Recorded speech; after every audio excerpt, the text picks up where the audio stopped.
Buhay na muli ang rivalry nila Justin Brownlee at Allen Dorham. Muling magbabalik ang dalawang import na ito sa darating na Governors Cup. Pero mapapalaban ng matindi itong sina Brownlee at Dorham sa mga naglalakasang bagong import ngayon sa PBA. Halimaw lahat mga idol, mukhang may galit lahat sa ring. Grabe kung sumalampak, isa lang naman dyan ang nag-posterize kay Joel Embiid. 5 ang former NBA player. So eto na nga mga idol ang kompletong listahan ng mga imports para sa 2024 PBA Governors Cup. Umpisahan natin sa nagbabalik na si Aaron Fuller. Maglalaro para sa Rain or Shine Elasto Painters. Hindi na nga ito bago kay Coach Cheng Kiao dahil naging import niya na rin ito sa NLEX Road Warriors. Naglaro na din sa Blackwater Bossing at Token Tex Tropang Giga. Under Coach Cheng, nag-average itong si Fuller sa kanyang unang stint sa PBA ng 31.1 points at 16 rebounds per game. Defensive player na halimaw sa rebound at napakasipag sa ilalim.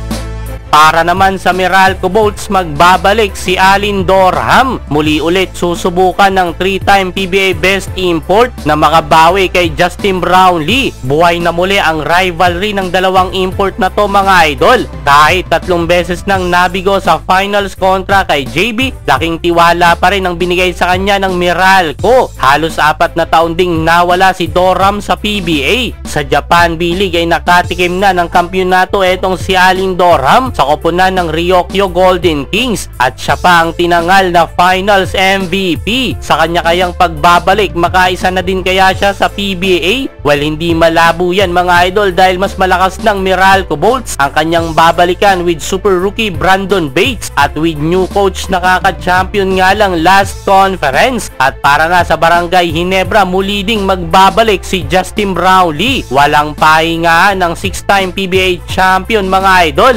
After nang naging kampanya sa Olympic qualifying tournament, dumiretso agad si JB sa Indonesia para tapusin ang kontrata sa koponan ng Pelita Jaya. Sa ngayon, nasa quarterfinals na ang kanyang koponan. Saktong-sakto after ng playoffs na yan ng Indonesia, yun naman ang papalapit na pagbubukas ng panibagong season ng PBA. August 18 nga ang opening mga idol. Ang mga susunod ay mga bagong mukha na sa PBA. Para sa Terra Firma Jeep, ang 32 years old na si Brandon Edwards, kanilang ibabandera. Produkto ng UT Arlington ng NCAA Division 1. Halos sa Europe lang umikot ang karir netong si Brandon Edwards at neto lang kakatapos na season ng Kosovo Super League. Natulungan niya ang kanyang koponan na masungkit ang kampyonato. Naglaro na rin siya sa ABL o Asian Basketball League sa koponan ng Macau Black Bears noong 2019 kung saan ay nagtala siya ng 18 points, 11.4 rebounds at 1.9 blocks per game sa loob ng 12 games. Halimaw sa ilalim ang import na to mga idol at may dissenting bitaw sa tres sabayan mo pa ng Christianista Nordinger ay talagang magiging solid offensively ang painted area ng Terra Firma Jeep. Batang-bata naman ang ibabandera ng Phoenix Super LPG. Javius Maquines, 24 years old mga idol. Produkto ng Jackson State University na huling naglaro sa Cyprus League Division 1 kung saan nag-average ito doon ng 15.6 points, 14.2 rebounds, 1.2 assists, 1.1 steals at 1.8 blocks per game. Double-double machine, high flyer mga idol. Grabe din sumalampak. Mapa-high post at low post maaasahan ng import na ito. Bukod dyan, kilala din bilang elite defender etong si Javius Maquines sa hassle nitong bumutata ng kalaban. Sa NLEX Road Warriors naman, former NBA player mga idol, Mark Henry Mike Henry, 31 years old, listed 6'6", naglaro sa Memphis Grizzlies noong 2018. Best highlights niya sa NBA ang posterized dunk kay Joel Embiid. Naging pambato din ng Team USA noong 2016 sa 3x3 World Championships. Mahusay talaga kumuha ng import etong NLEX. Grabing mga salampak ang mga highlights netong si Mike Henry.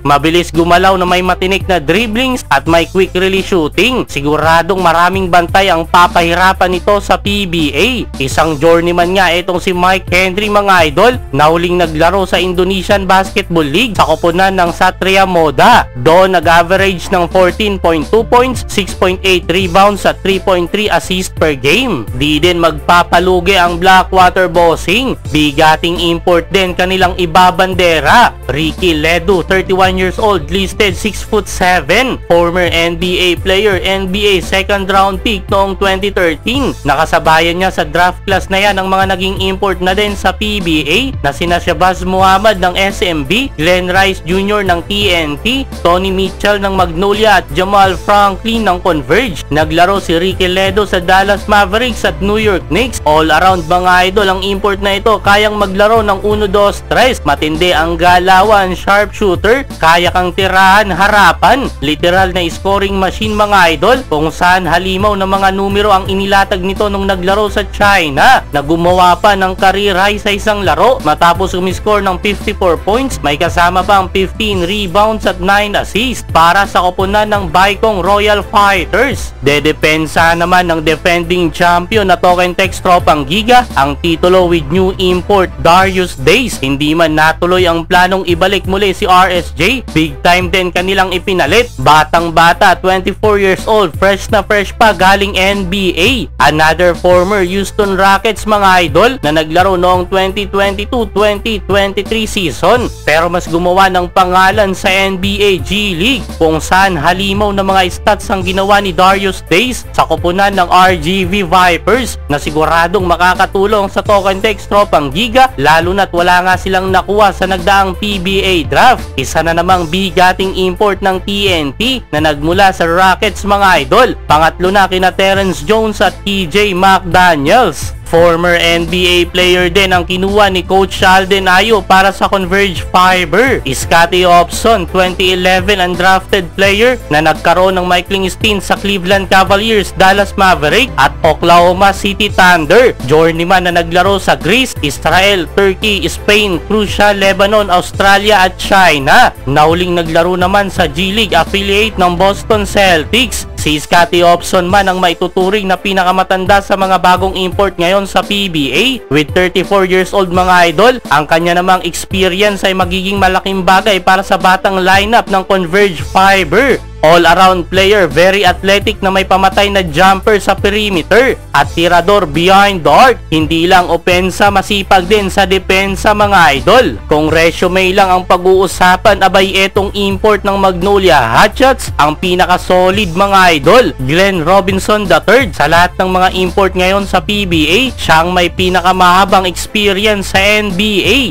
Naglaro sa Minnesota Timberwolves, Philadelphia 76ers, Indiana Pacers, Detroit Pistons, Sacramento Kings at naging teammate ni Stephen Curry sa Golden State Warriors. May pinangahawakan pang titulo bilang NBA Slam Dunk Champion taong 2017. Tinalo lang naman niya dyan sina DeAndre Jordan, Derek Jones at Aaron Gordon. Etong si Glenn Robinson mga idol, ang pinaka-aabangan talaga sa darating na PBA Governors Cup. Siya na kaya ang puputol sa sumpa sa pagiging intro boys ng Magnolia Hotshots. Kung ang mga ibang teams puro Amerikano ang kinuha, ibahin nyo etong San Miguel Beermen. Susubok sa Lithuanian player na si Tauras Hogela. Di kalibreng player din mga idol. 2009 FIBA Europe Under-16 Championship MVP. Complete package mga idol na sa tingin ko kaya ding makipagsabayan sa mga naunang nabanggit nating mga imports. Sumasalampak, may tira sa labas at mahusay sa low post na bagay ngang pang tandem kay Junmar Fajardo. Ibang klase din ang court vision netong si Tauras Hogela. Hindi lang yan, kilala din bilang defensive player. Grabe nga ginagawa sa depensa, mahilig mambutata ng kalaban.